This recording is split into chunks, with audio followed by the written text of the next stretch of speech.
by Mr. Rob Goodette, who can tell you about all the internets.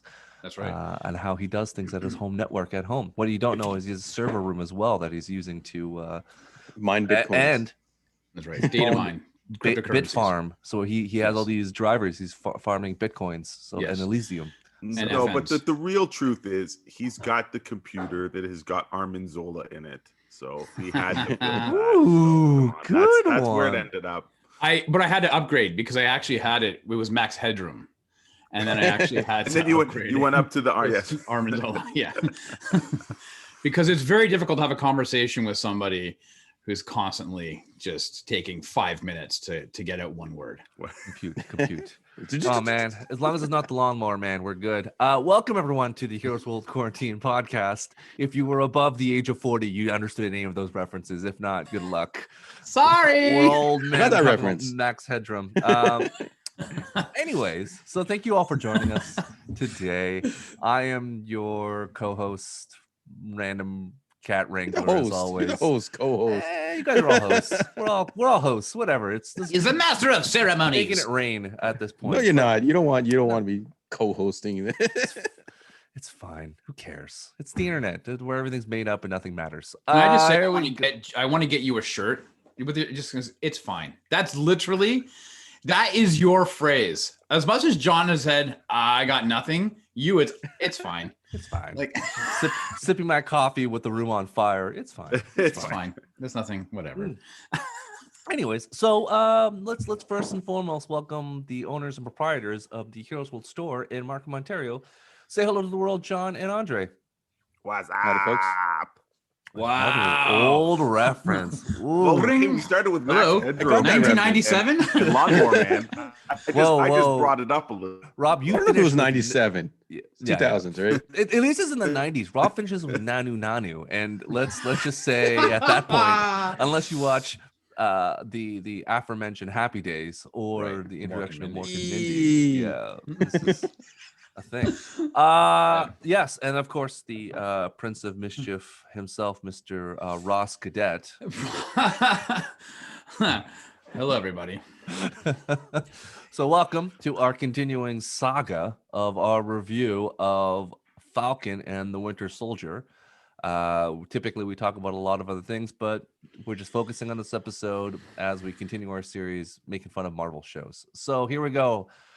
John, what was the name of this episode? The Star-Spangled Man. Oh, so good. John, now, hopefully, let's see week 2 you can improve. Yeah, Give us a non-spoiler, non-descriptive description of the episode without using positive or negative adjectives. Yeah, so I was going to write this out, but I think it's more entertaining for me to try to wing it like the other guys always do. So let's rock and roll. So the Star-Spangled Man opens up, and we learned a little bit more about that bombshell drop last episode of the new Captain America, John Walker. So we get to explore that character. We get to learn a little bit more about why he's Captain America. And then we cut to our two title namesakes, Falcon and Winter Soldier, dealing with finding out this reveal. And let's say they're not happy about it. But the show must go on, and we get a reluctant team up where they go and investigate these flag smashers, which were also revealed previous episode. And little do they know that there's also someone else out there investigating along with them, and hilarity ensues. And then after that point, we find out that there is more to Captain America's legacy than we thought before.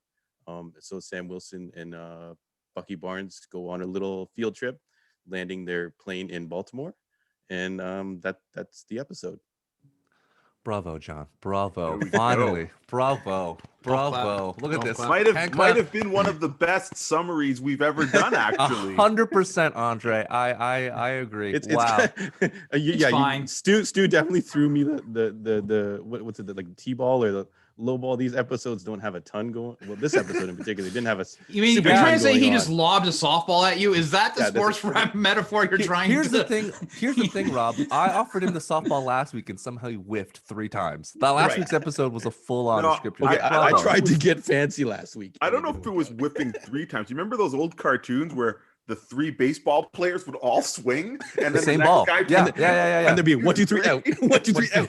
Yeah, this is the mighty Casey's swing. So yeah, no, this is a Bugs Bunny situation here. Yeah, Warner the Brothers. So, really slow ball. really slow ball.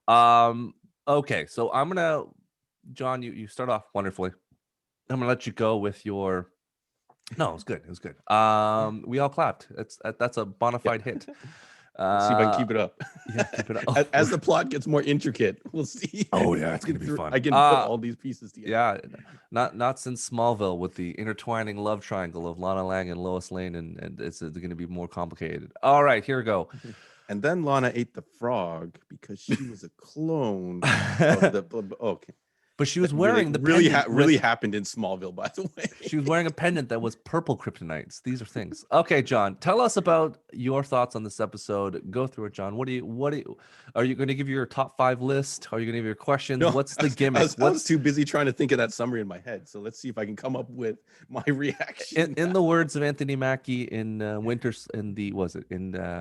Captain America and in Captain America. What's the second one? The one was called? Not the third one. Civil War. Civil War. He's like, everyone has a gimmick. So what's your gimmick this week? My gimmick this week is I'm a sucker for kind of like a juicy villain, or like a villainous kind of rival character. So we get John Walker kind of explained. And I'm a little bit younger than Andre and Rob, so I actually grew up with John Walker as Captain America.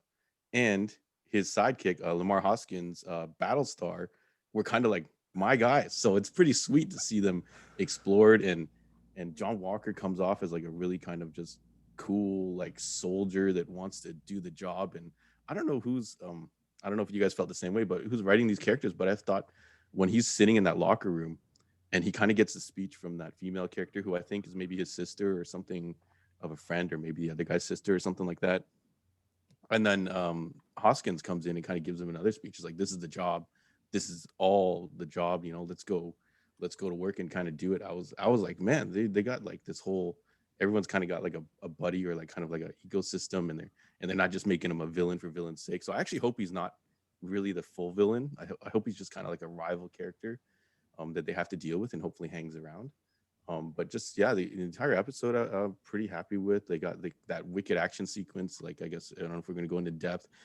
Falcon gets to pull that Fast and the Furious move where he slides under the truck and saves. No, sorry, that's Christmas Vacation. That was it was done in Christmas Vacation, way before Fast and Furious. John, way before Fast and Furious. Yeah, Christmas Vacation with Chevy Chase underneath the log truck. So please get your references correct. Continue. Rob, once you open that can of worms, it's over. People are going to come after you so hard. I'll move on. What year did that movie come out, by the way, Rob? Anyways, 1989. Off the top of his head. He was ready for that one. He's ready for that one. Yeah, just everything, and then we get that them dropping into Baltimore and revealing the Isaiah character. So Isaiah Bradley. Isaiah Bradley. I'm interested to see the twist that they're going to use on this, because I don't remember his history being tied to Winter Soldier at all. And in the conversation, he says, "Oh, I want to see how much of that arm you got left." So I don't know if it was ever explained why Bucky has one arm. Like, I think we assumed that maybe he lost it from the train, falling off the train, but maybe he lost it to this character. So that I think he actually has a robot. I think Bucky said he almost ripped off his robot arm. I think it was. Did he say robot arm or just said arm? He just said I took most of that arm or something like that. So I don't know if maybe he just means his actual real arm. I don't know. No, I think if you say it was robot arm, I think it's robot arm. Yeah, because it just shows how strong he is as Captain America Super Serum. He's not part of the big 3, but now he's part of the big 4. So that's a thing. Super soldiers, yeah. I guess is that the 4th thing? That's the 4th one. Yeah, the 4th thing. Yeah. So I'm pretty happy. I like all these new characters and stuff like that. We got some more of the psychiatrist thing. We didn't get any of Anthony Mackie's family stuff, but he's on the road now. Yeah. So maybe they'll get back to it. But yeah, overall, really, this is what I want to see. Like, these episodes I've already watched even though I barely got this episode 2 in because we had so much content coming out this week, I did watch it twice. In the first episode, I probably watched 2 or 3 times. So this is exactly what I wanted, the buddy. In terms of fight cop sequences, movie. John, you were the one poo-pooing the beginning. You're like, "Oh, not impressed. Let's not call it poo-pooing. I was pouring some some water on the hype fire that you guys were getting going on. And after, but they use like, and I'll speak about it a little bit, Stu. They use stunt doubles for sure. Anthony Mackie has a pretty well-known stunt double. I don't think he's capable of that trademark spin kick that he seems to kind of do in this Altered Carbon, that kind of stuff. And I actually think it's great.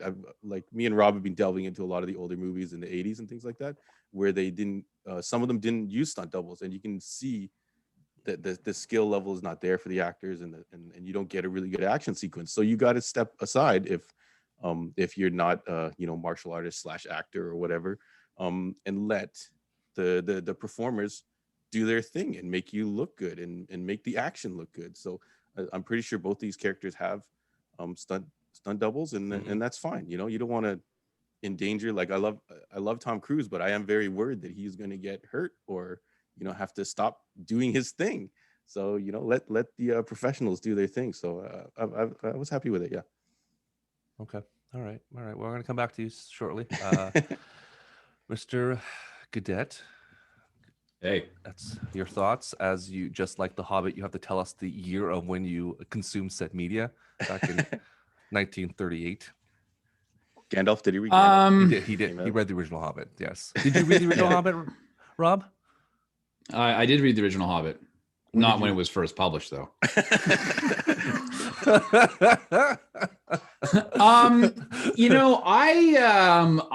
like the episode, but I have a few issues. I'm gonna start with this whole fight scene. It was a mix of green screen and practical effects. I mean, you did have stunt performers on top of those 2 big rigs that were going down I guess is really a country highway. But then you obviously had the close-ups of the actors on green screen, which is fine. My concern is that, last week I mentioned, I hope that the fight, that Winter Soldier fights the way he does when he was back in the Winter Soldier days, where he was really lethal. Yeah. And you go back to the Winter Soldier movie, and you even go back to how he was in Civil War. And in this fight sequence on top of the tractor trailers, he was just being held by 2 people watching. Now, I've not been involved in a lot of fights. But if 2 people were holding me while other people were fighting, I think I would probably do something instead of just watching. To be fair, what's rule 2? Well, so that was the only caveat, is to not hurt somebody. So that was where I was like, well, is that his? I think is he holding back because of that rule too? But that being said, I'm sure because if his instincts is just every kill move, if he's like Batman and he just knows the touch of death, and he's like, I can't use that. What am I going to do now? I don't know if he's ready to do anything else besides that. But like, he doesn't have a gun, so he's like typically headshots all around. That's what Winter Soldier would just do. Like in Terminator 2, when he was ordered to not kill, he was still able to disarm and incapacitate people without killing anybody. His directive. He for sure killed some people. There was a lot of bullets coming out of that gun. A lot of kneecaps. He just skipped over. He just skipped over scanning those guys. Then everything's fine. No casualties. It's kind of like Batman not saving Ra's al Ghul, and the thing is like, I don't have to save you. I don't have to kill you. Yeah, if he didn't shoot the direct bullet, but if that bullet ricocheted, it wasn't on him. Yeah. Even the die, regardless. But yeah. So I just found it to be a little bit like I rewatched that scene today. I just wanted there to be some more hand-to-hand combat with him, as opposed to just kind of standing there taking his shots. But I think to that, Rob, sorry to interrupt. I think when you jump to the end of the episode, when he turns to the psychiatrist and he says, I think at that point he's like, yeah, the gloves are off now. Well, I hope so. I think that's what it was going for. Like at the beginning, he was holding back because he didn't know who these people were. And even though they were strong, he was like, oh, I don't, do I punch one of these people and knock them off a truck? Yeah. Are they going to survive that, Yeah. But like, but knowing that they're super soldiers. To be fair. But then when the end comes, I'm like, okay.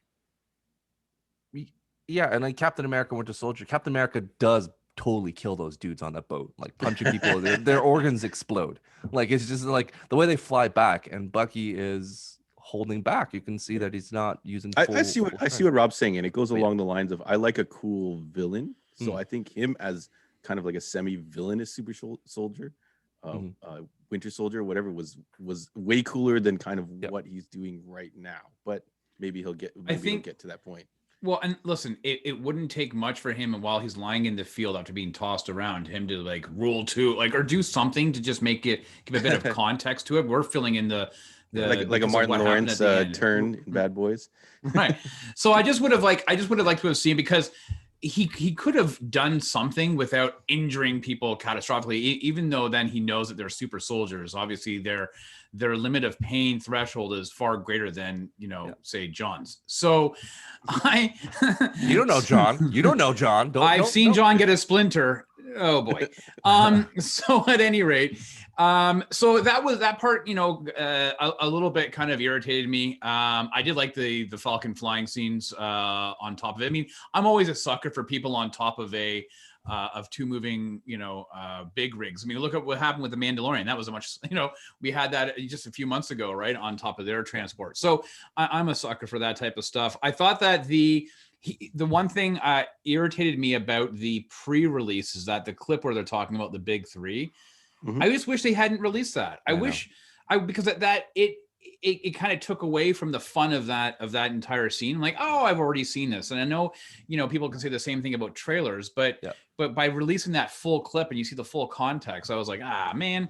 But they still had the Battlestar joke, which I laughed and I giggled. And that was when John was talking about Battlestar, and he's like, Lamar Jackson. He's like, Battlestar. He's like, okay, just stop the truck. And I'm just sitting there laughing. I'm like, stop the truck. That's great. Lamar Hoskins, yeah. I'm just getting off the truck. He's like, I'm out. This is great. Yeah. I'm like, no, and I liked this is when Rob comes out and says, my name is Star Maker, and we're like, we're stopping the pod. We're done. We're done. Star Maker. I'm Shut a up. star. Ooh, come on, man. Star Maker. Star Maker. I'm Come on, man.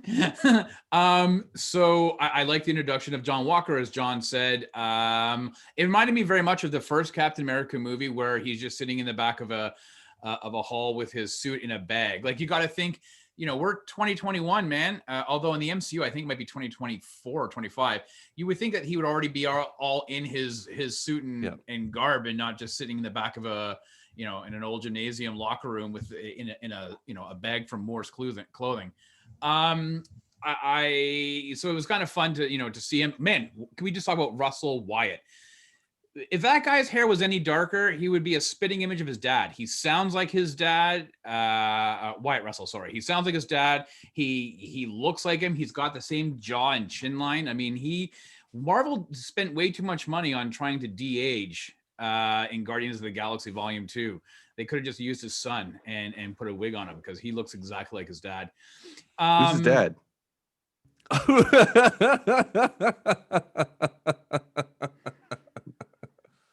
Is it Wyatt Russell Sr.?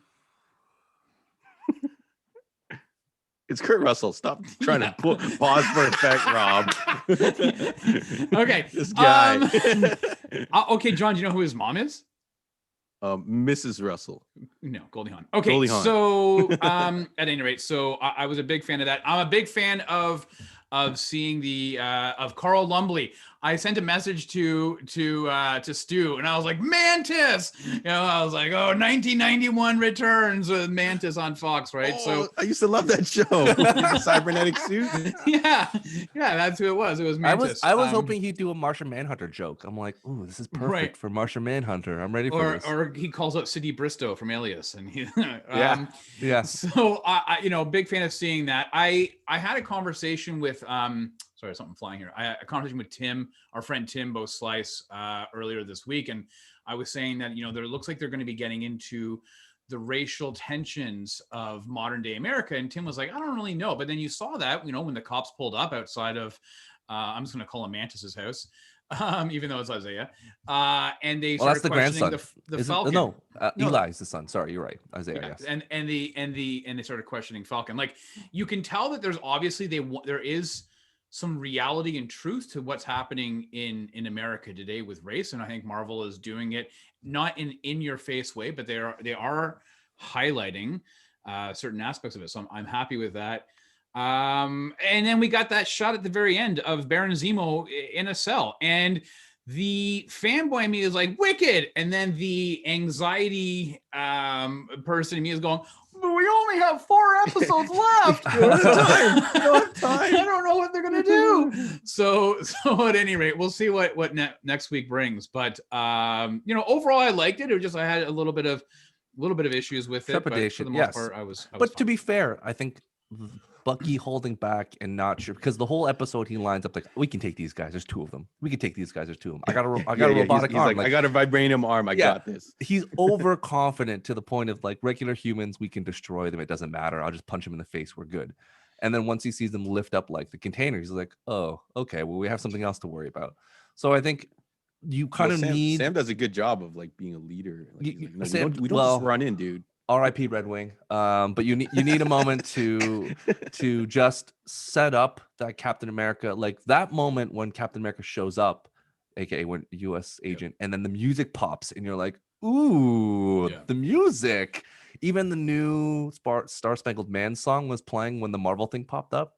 I'm not lying. I'm like bouncing my head. I'm like, this is great. I want the song to be playing all the time. Let me just say though that you may have super soldier serum, but they must have titanium rods in their necks, because they were getting hit when John Walker's throwing that shield and they're cracking their necks in the back and the front. I'm like, man, that dude should be dead. He'd be paralyzed. Like you can hear the thump as it's hitting the people. But don't you know John Walker is the best human with the awards and the smartest, and like he's the best pinnacle. Three medals of honor. Yeah, 3. I'm going to call it right now. I'm going to call right now. He's not going to be able to compete against these, and he's going to try to take the super soldier serum himself.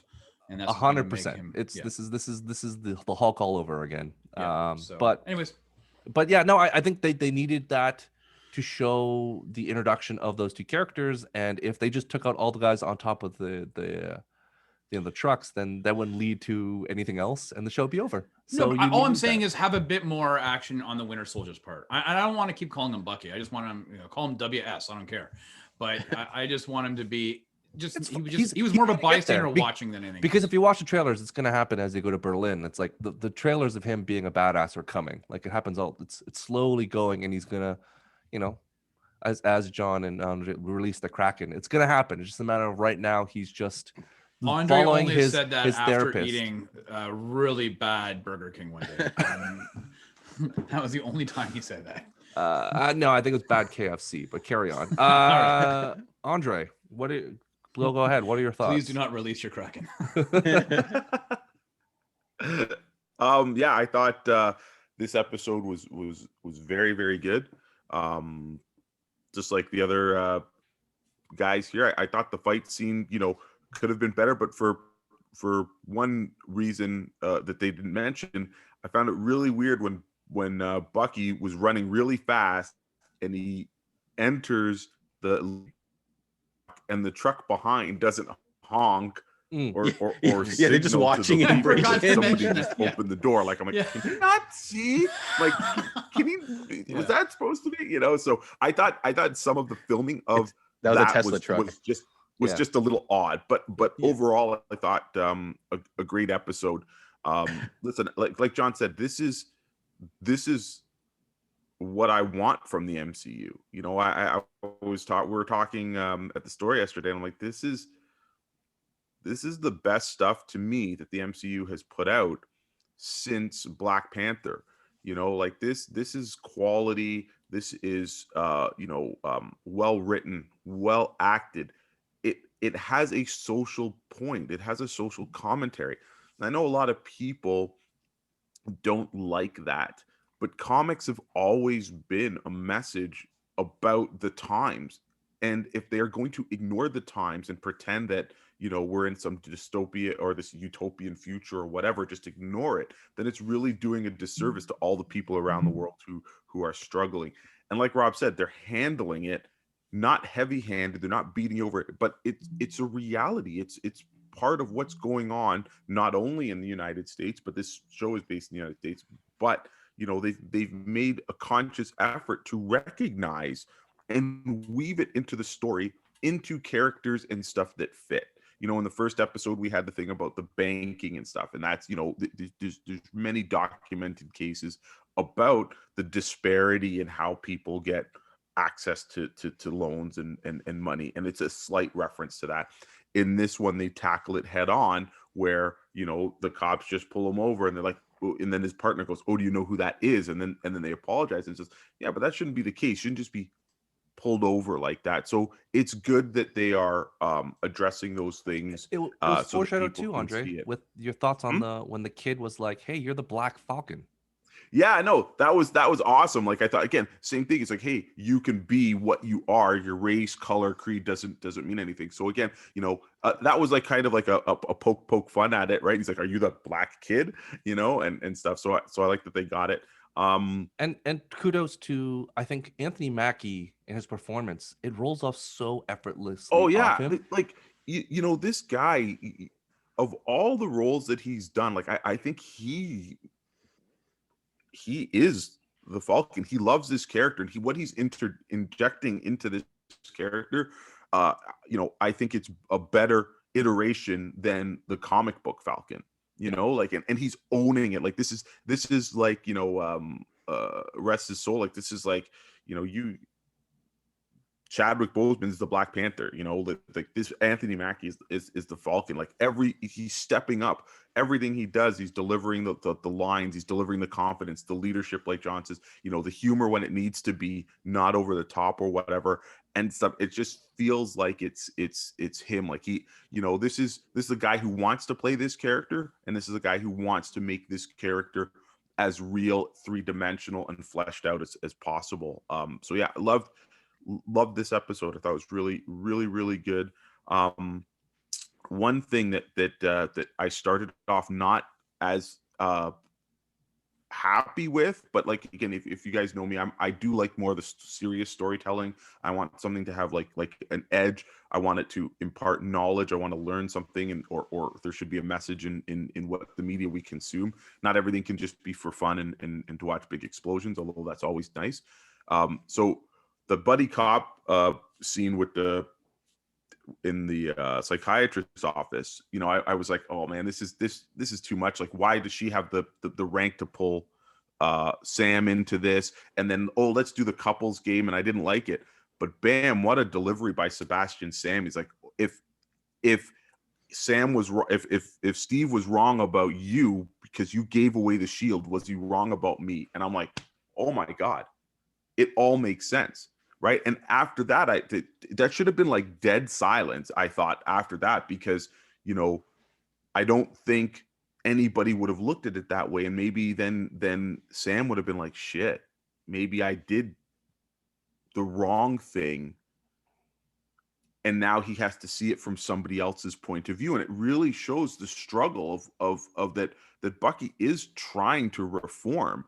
But if his best friend and the best person he knew make that mistake or was wrong about him, then maybe he's questioning, why should I change? Right. And then the part with Isaiah Bradley earlier saying, you can't just turn off who you are or what you are. You're a soldier. You're basically a weapon. You're a killer. So I really like that thread was drawn through. But yeah, let's talk about the scene with Isaiah. That was really cool. Wasn't expecting it. Like a lot of people talking online about the controversial story, but this is a story that came out years and years ago in Marvel. And yeah, they were trying to recreate that super soldier serum or create it. And who did they use for test subjects? Well, of course, you're gonna use your low class citizen, your people that you don't view, and it was tested on Black soldiers, right? So that was the comic book. It came out called The Truth, and it was that, yeah, they, before they gave the serum to Steve Rogers, it was tested on many black heroes, and only a couple of them survived and ran missions, had the shield and the costume before, but then they gave it to somebody else.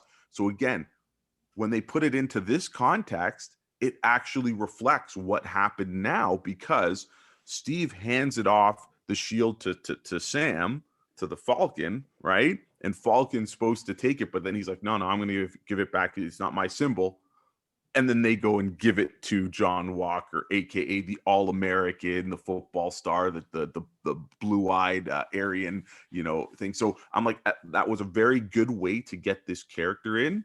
But I think, more importantly, Stu, you mentioned his name. It was like whoever that kid was in there, he's probably going to end up being Patriot as they're building up Eli, to the Young Avengers. So I think when they did that establishing shot as they're leaving the house and you got a good look at him, I'm like, okay, yeah, we've got Kate Bishop coming in Hawkeye. We've got the kids from WandaVision. So maybe they are dropping these little seeds to get us to Young Avengers. Cassie Lang, statue. Cassie Lang, was in the Ant-Man movie. Yeah. Sorry, can I ask a quick question? In the episode, I know in the comics they tested it out on Isaiah before they gave it to Steve, but I must have misheard in the episode. I thought it sounded like they gave it to Isaiah after Steve because Steve was gone. Because they changed it. Yeah, it's Korean War. They did change it. Yep. It was the Korean War, right? Yep. Okay. I just wanted to make sure they're establishing because again, I think because the timeline is, it's like as we move farther and farther away from World War II, it's kind of like Magneto. You're like, how is this guy still alive? Like it makes sense in the 70s. You're like, this guy was, but we move farther and farther away from that date, and most people around that date are over 100, right? So they've kind of. I think it depends though, because maybe like what I interpreted as was that when he said that fight in 51, maybe that was when the Winter Soldier showed up, and they're like, the only person we can send is this guy, and because he says everybody else they sent, so maybe Isaiah was basically kept out of view until they needed him again. So again, they'll have to maybe explain. And I think they probably that, so maybe they did test it on him first, then they gave it to Steve. We didn't see it or whatever. But either way, even if they tweak it and change it, I have been liking the changes and stuff that they have done throughout this series, and especially like the Captain America stuff in general in the MCU. But yeah, like again, really cool. Like this show has me excited for Fridays and television on Fridays. And I can't say that last time I was excited about TV on Fridays was X-Files. Okay? So like this has got me super stoked. I think it's just quality. We had the mention of Sharon Carter, so we know that something bad happened with her, and we know she's going to come up. We saw the trailers too. Yeah, I've stayed away from the trailers honestly because I've just been enjoying it so much. But I will say I totally disagree with anybody saying, "Oh my God, there's only 4 episodes left," and some people saying this is slow or not a lot happened. I don't know if we're watching the same show. This show has so much crammed into it, but it's not overstuffed. Everything gets to breathe and gestate, and then it just moves on its own flow. Like they come up, we're fighting super soldiers. Okay, how did they get this? Oh, we'll move to Sam.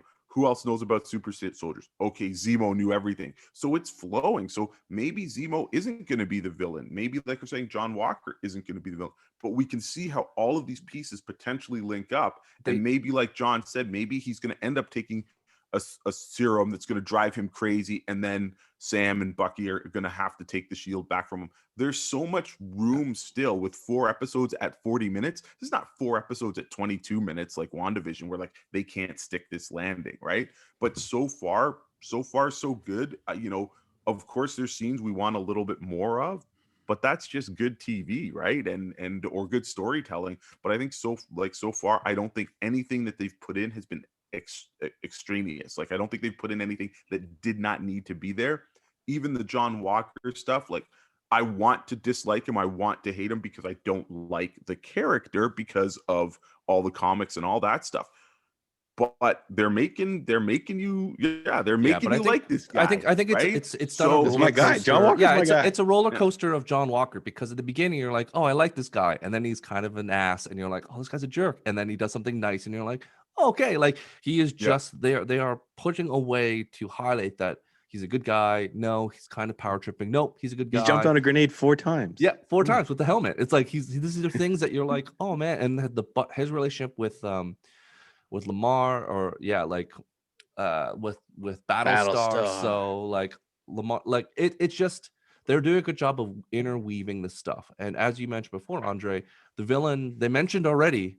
when they were stealing stuff, it's like, oh, it's the power broker. So if the power broker is the villain that they're going to set up, which is pretty awesome, it's going to be really interesting to see, because power broker I is. hope this costume doesn't show up though.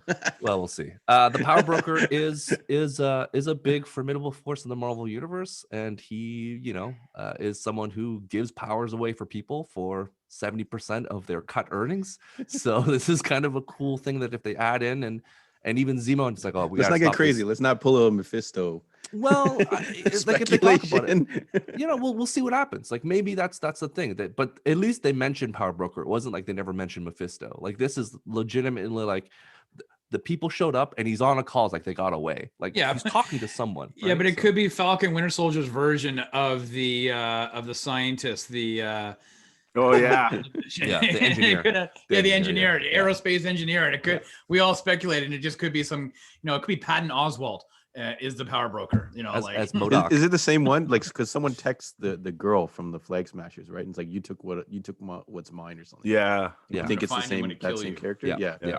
So again, speculation killed us last time, but I think I'm confident to say, Let's not get too crazy. This is a show. Like we talk about it. I'm confident to say, power broker could be a thing. So I'm putting it out there, even if I'm getting it wrong again. Power broker, it's a thing. Speaking of the girl that the John just mentioned got the text, was that the same actor from Solo?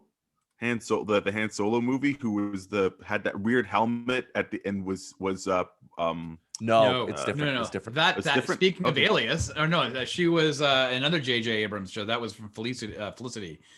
That's who that actress was.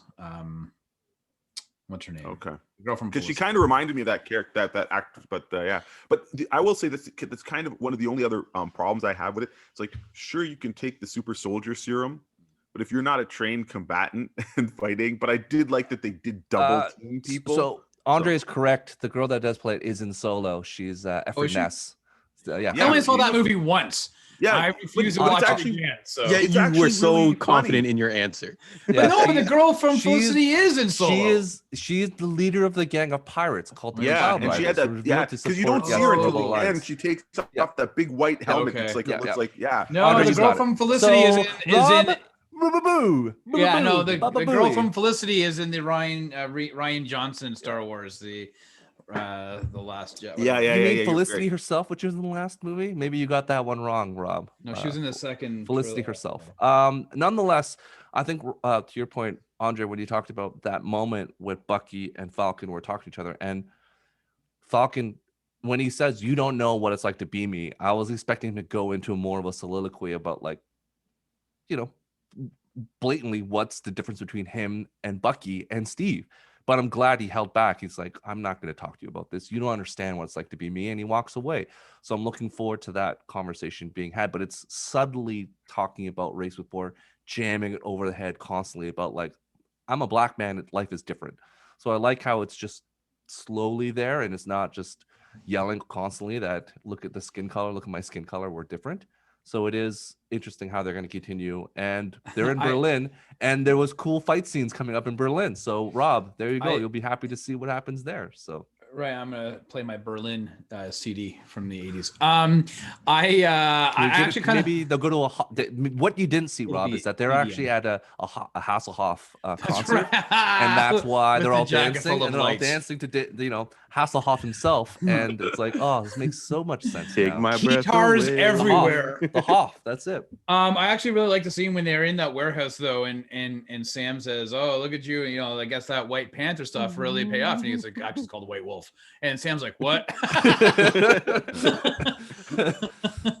There's a call back to that. Again, it's although Andre is not a fan of Robert Downey Jr., it's Robert Downey set the template.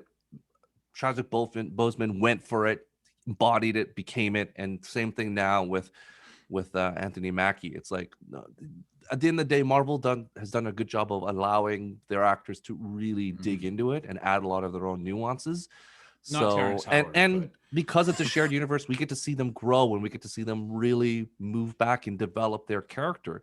It's one of the unfortunate matters of the DC universe is that nothing's going to be connected, so everything's going to be fragmented. But this, it's like, as much as you hate it being all together, it does allow an actor to come in and be like, well, it's like summer camp. Every few years I come back, I could add something, impart my knowledge, do something new to the character, and keep on building upon it.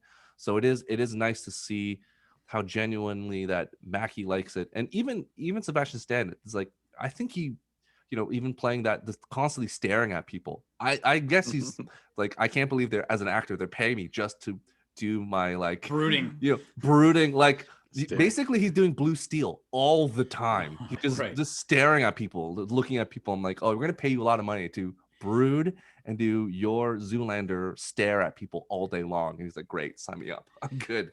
So it's great. And to your point, Andre, the pain that he has to put through, the PTSD and all the stuff he's dealing, the aftermath. I wonder if it's intentional. When he's in the plane with Falcon and he's just kind of like just miserable, and then you cut back to First Avenger or whatever, and he's with Cap, and he's like, he's like the happy kind of like, let's go do this. I'm your sidekick guy. So I wonder if they're purposely creating that contrast.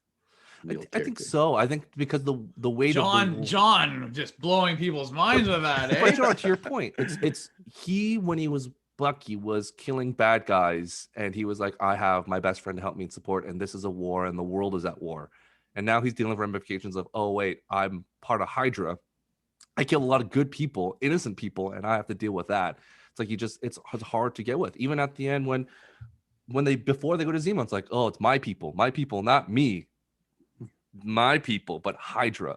So like Hydra did take him, and then that's, I guess, maybe as well, like they got Steve's stuff, and when that couldn't work, maybe they got Isaiah's stuff. So this is gonna be a really fun ride as to 4 episodes remaining.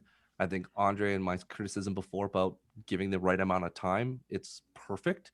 Even though we could say an extra minute or two, we don't need it. It's ending off what Rob would say, the perfect Lost on a lantern. Like when you leave just Zemo sitting there in the cell, you're like, and it just stops. I'm like, oh, French kiss, perfect. Like you don't need him to talk. You just sit there, and you're just like perfect. Like this, everything that they took the notes off of, we're complaining about with both Mandalorian and WandaVision. They're like, you guys think we've lost our fastball? Here you go. This exactly. is the show.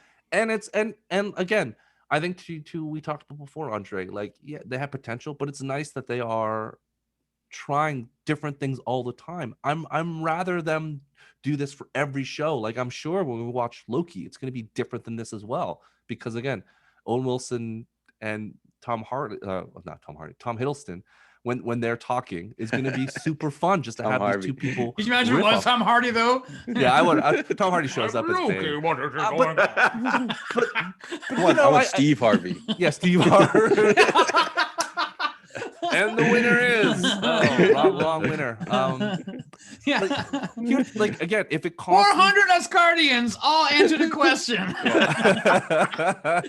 Survey says. But like I think that's part of the, as an actor, and I said before, maybe it's a very light thing. It's like the part being an actor is that you want to do these shows because it gives you something different to do. It's like, oh, I want to do a crime noir show. Okay, this movie's going to lead to that eventually. Okay, cool. I want to do, spy show. Like, okay, this can lead to that. A comedy. Like, there's no way that any of these actors assume that doing these small bit parts in Marvel would lead to TV shows and stuff down the line. So it is a gift that keeps on giving for a lot of these actors, because it gives them the ability to show, hey, I'm popular. And 2, I can do other stuff than just punch people. So it gives them time to really show their acting chops. Outside of Anthony Mackie, to your point, Andre, I agree. Mackie, I loved him in Winter Soldier. I love him in all the other stuff, but he's really not great in Altered Carbon. I watched. What? I really wanted to Loved love him in Altered No. Carbon. I really want to love him, but it was just like, What about Pain and see Gain? that it's just You like not Pain and the- Gain? Sorry, You like Pain and Gain? I think he needs more humor to really be successful. And in Altered Carbon, he was trying to be hard to be serious and to be Kovac, and it's.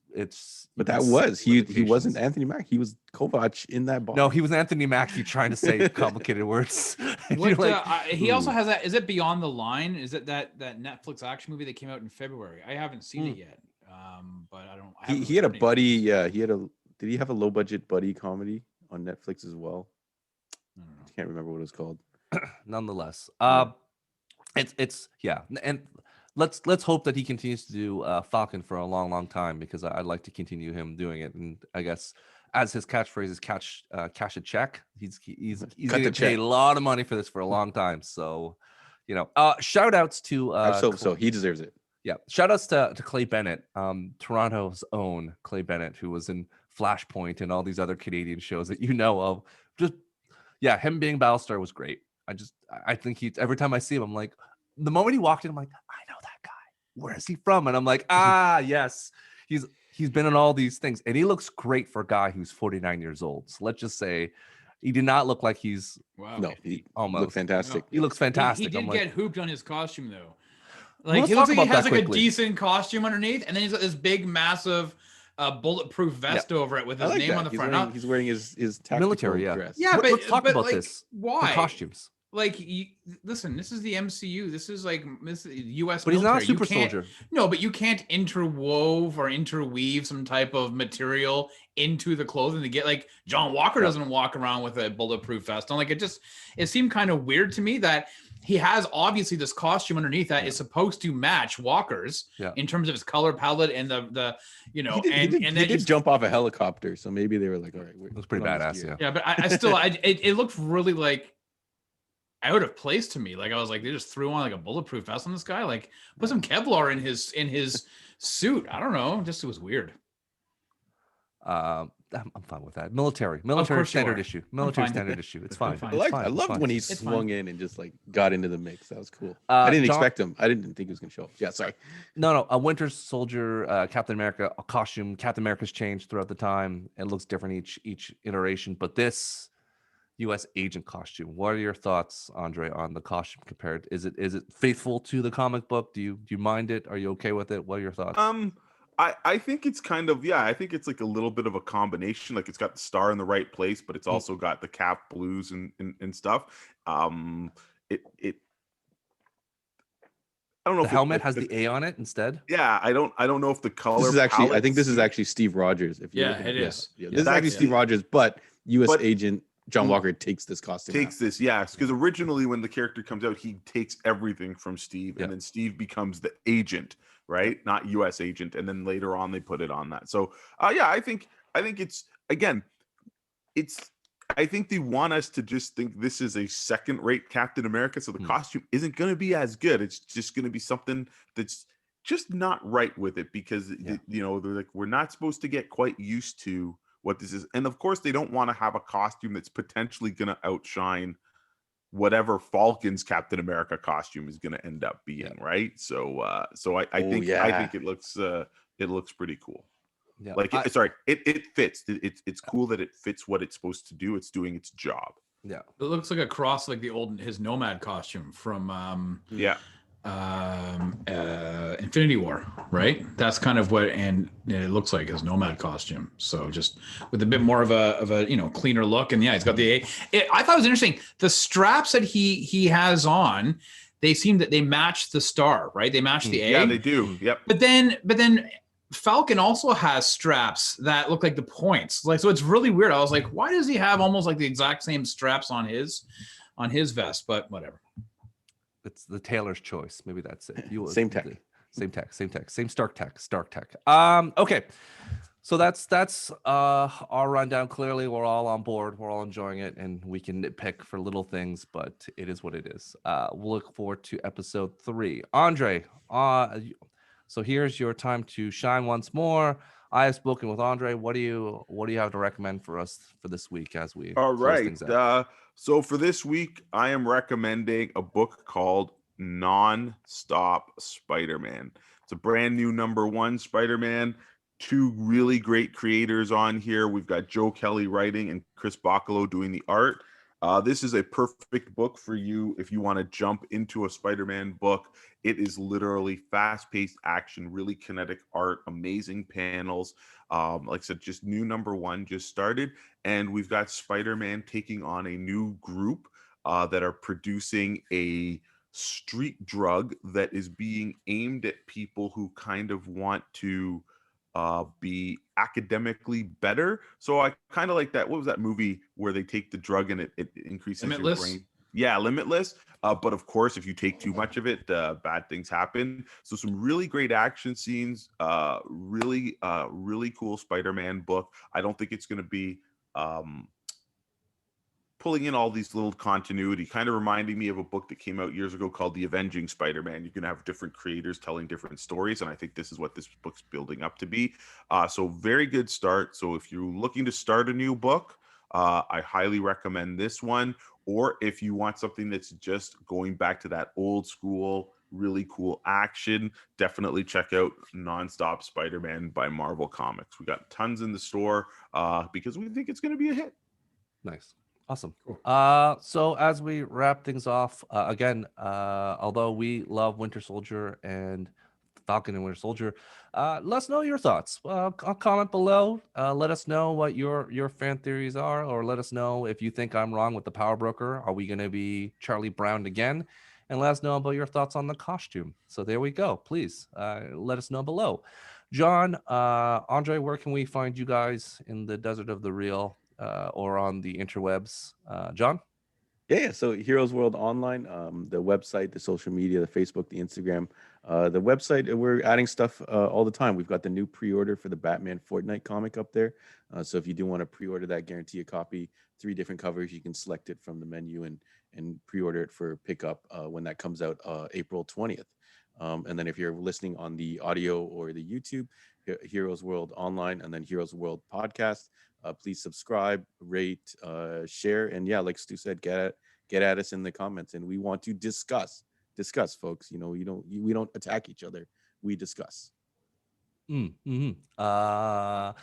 you play Duel of the Fates, Star Wars in the background, and then we will fight. But that's only particular. Only with things lightsabers. Only with lightsabers. Yes. Only when music's playing. Only a designated time on May the 4th. So there are particular days where combat actually happens.